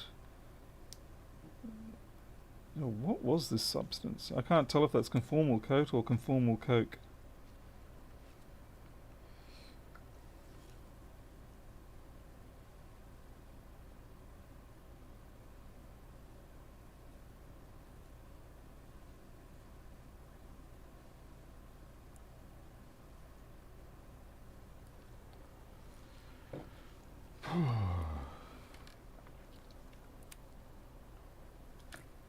Okay, this is our display connector.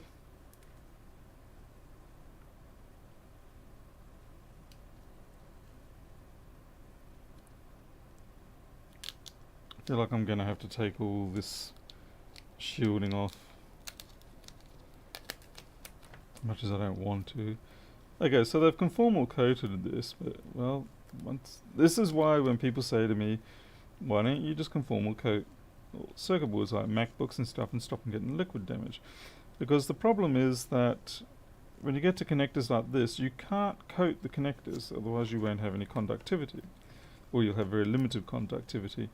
And with today's modern high-speed connections, you just can't do that.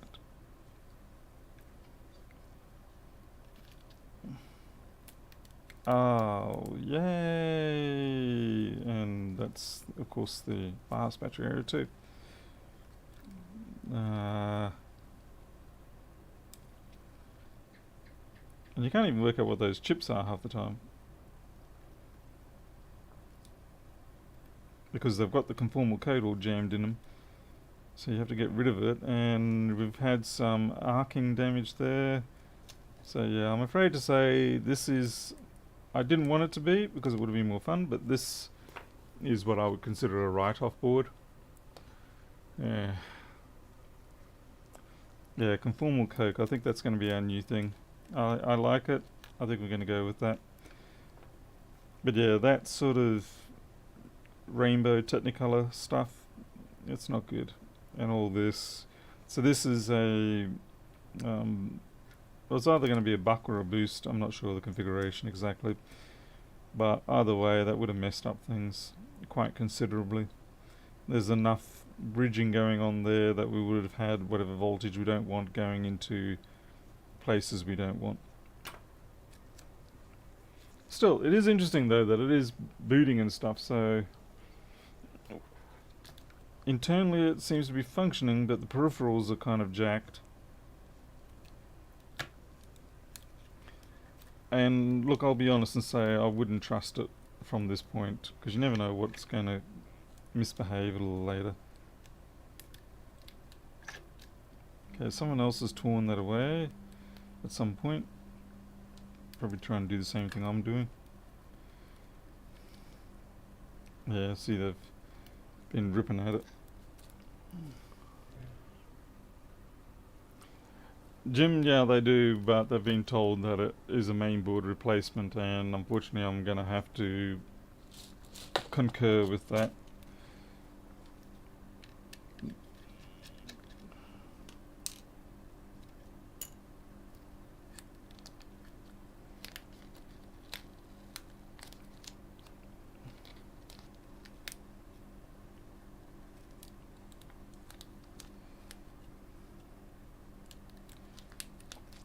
Like I said, even though it is giving me hard drive, Wi-Fi activity and all that sort of thing, the extent of the damage is what I would consider to be a bit too excessive.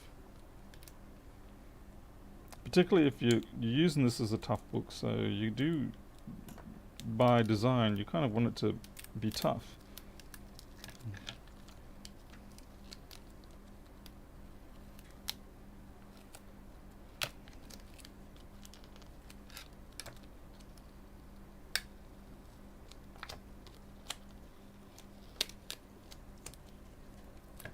I'm just going to take off the whole coating, all this plastic stuff.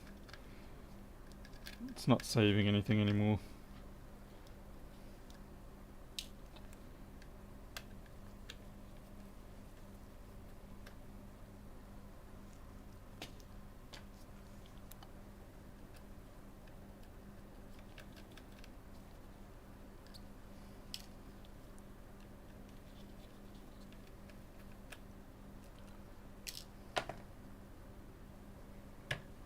And you don't even know what's going on in the display or anything. Yeah, there's just too many unknowns in this situation. So it seems the tough book didn't quite survive the liquid test.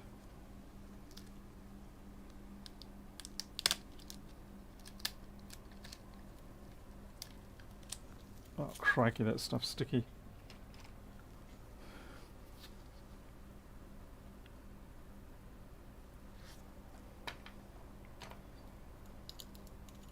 But looking at it was a one-off situation, and I was partially curious myself. We'll get all this off too.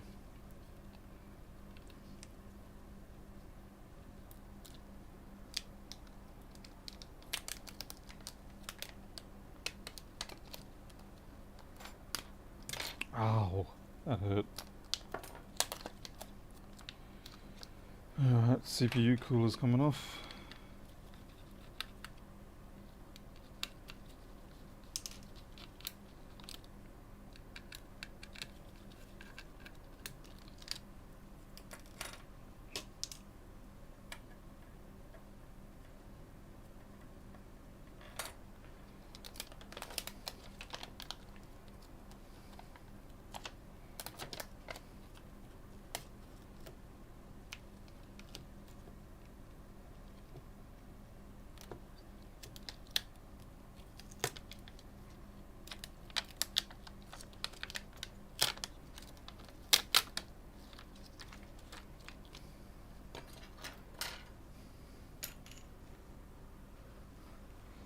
There, I agree, time is money. But at least we fixed up that iPhone, huh? Just have a browse over this on the microscope.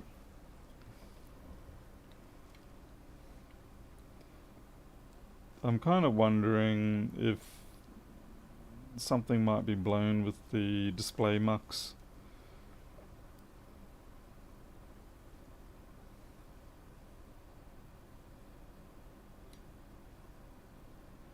I mean, that's just tragic, that is.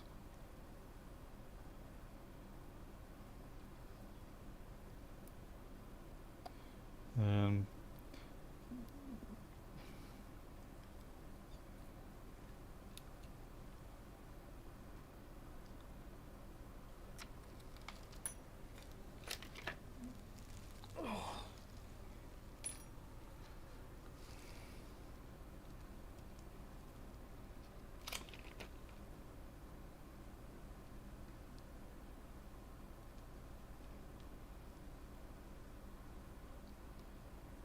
but you see, they've conformal code and everything, but see how it hasn't spread everywhere?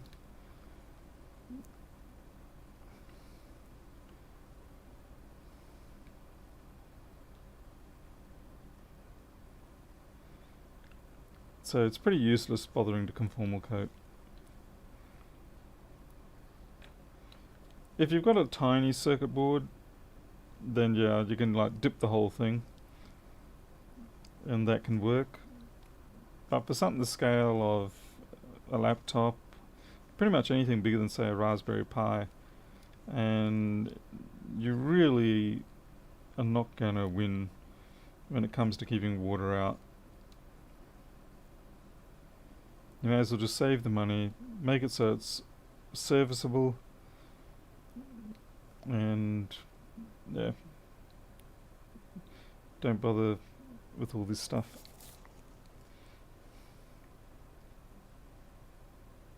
No. Like I said, that damage there, and then where is it on the other side? And then this stuff here pretty much rules it out. And this is all in the power generation section. So yeah, I'd say realistically that's a walk away, because more than likely, even if I could get it to run again or display again, I would put money on within 3 months it will fail with something corrosion related still. Anyway. Oh well. Yeah, some of the conformal codes you can actually rework through. They'll actually advertise that they're reworkable conformal coat, but there are others, of course, that you can't, and you have to, pardon me, you have to actively get it off before you can even start working on it, which just makes your job so much harder again. So you're not really saving much when it comes to something on the scale of a circuit board like this. Maybe if it had no connectors on it or anything like that, and you can just dip the whole thing in so it's a complete dip, then you might have a point. But with something with so many connectors, I don't know. It's kind of like barricading a castle and then leaving the front or the back door open, things like that. So it really doesn't save you at all. Alright, well, I am out of here. Sorry we didn't have a major win here after a report back about this. I'm not sure what they're going to want to do, whether they're going to want me to reassemble this or not. That's going to be hilariously cruel, and there'll definitely be a fee for that. That's assuming I can even remember how to get everything back together. Seems like the previous techs don't even know, and they probably work on them all the time. So, yeah. Alright, I'm out of here. Thank you all for watching, and I'll see if I can see you tomorrow. If not, maybe the next day. Until then, you all take care. I'll see you later.